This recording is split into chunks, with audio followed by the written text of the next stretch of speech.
morning, everybody. 6:30. Breakfast today with Sarah Campbell and John Kay. Now, over the last week, Breakfast has been looking at the state of the care system across the UK. And we have been overwhelmed with the response, with so many of you getting in touch to share your own experiences. Yeah, we've had tons of texts and emails. So Jayne has been going through them, and today she joins us from Blackpool, from a carers centre which provides advice and support and respite for unpaid carers. Good morning. Morning, Jayne.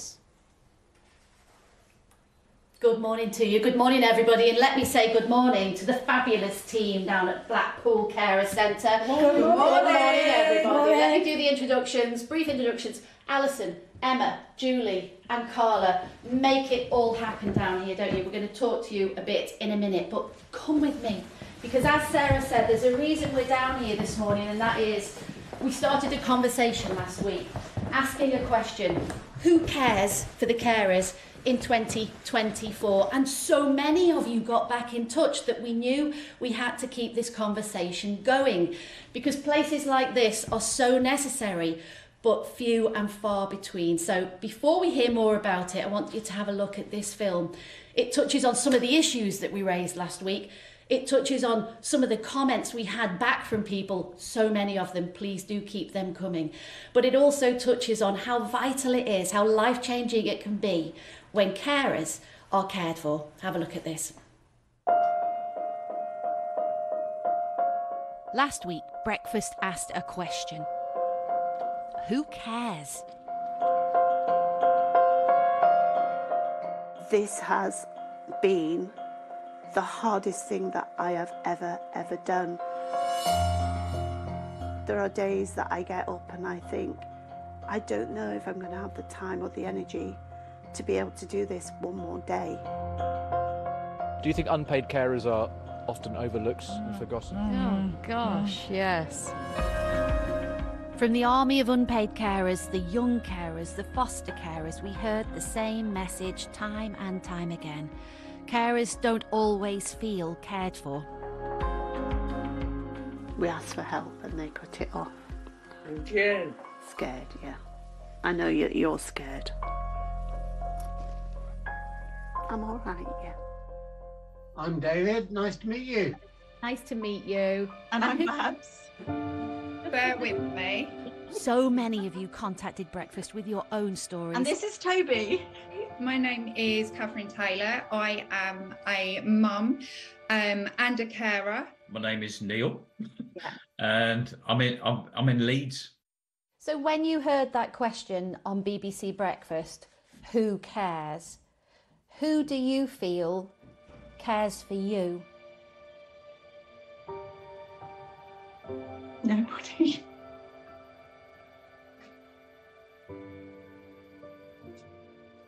Nobody really. Barbara is a full-time carer for her husband David, who has multiple sclerosis. What needs to change, would you say, Babs? Do you know what needs to change?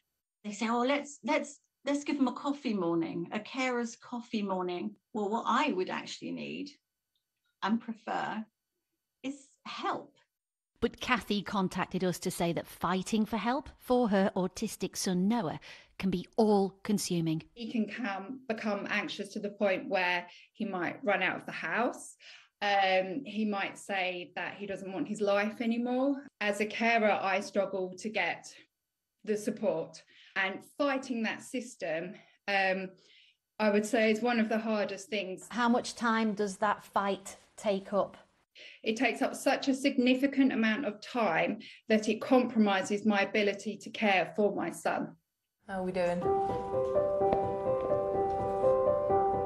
If you give the bowl a shake.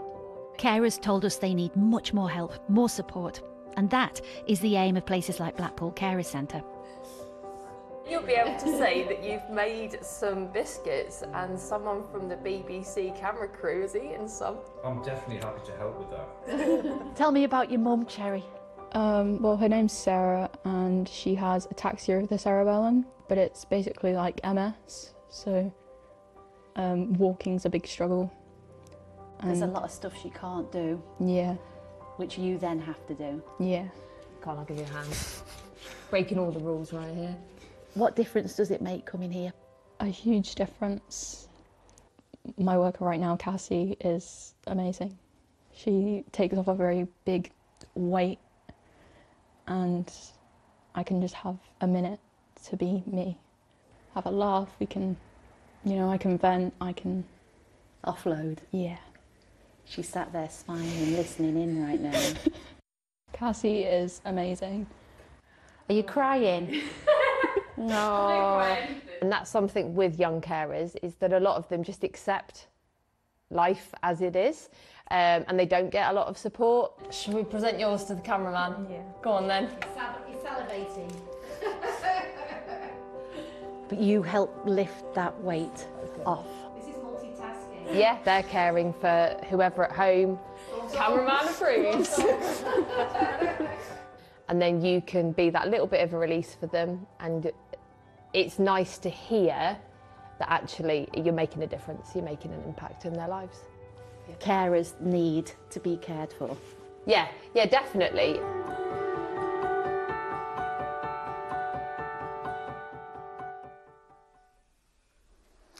Carers need to be cared for, and look at the difference that it made to Cherry there with the support of Cassandra. Good morning to you, Cherry, if you're waking up, and thank you so much for your input in today's report. Really appreciate it.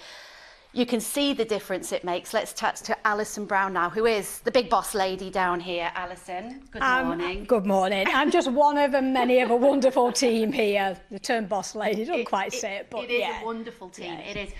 You heard Kathy in that report there say, I don't want a coffee morning, I want help. You do coffee mornings here. We do coffee mornings, but we do so much more as well. It is about helping sort of carers across the board. Our carers range from the ages of 5 right through to 95.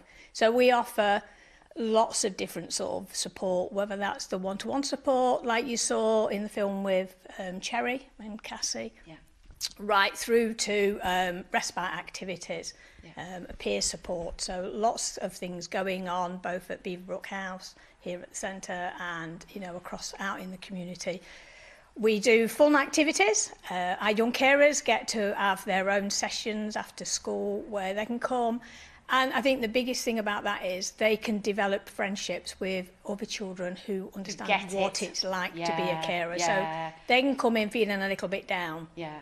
And it's the friends who cheer them up, and they develop lasting friendships, which I know, camaraderie. Again, like Cherry has done, that friendship then continues as they get older. Absolutely. And respite is so important, isn't it? Doing something fun is so important, because Cherry kind of told me about how she'd lost a sense of herself because so much of her thought process is taken up by thinking about, well, I can't do that because I need to think about mum. Yeah.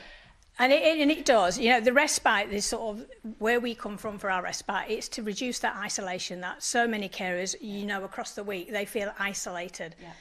So it reduces that.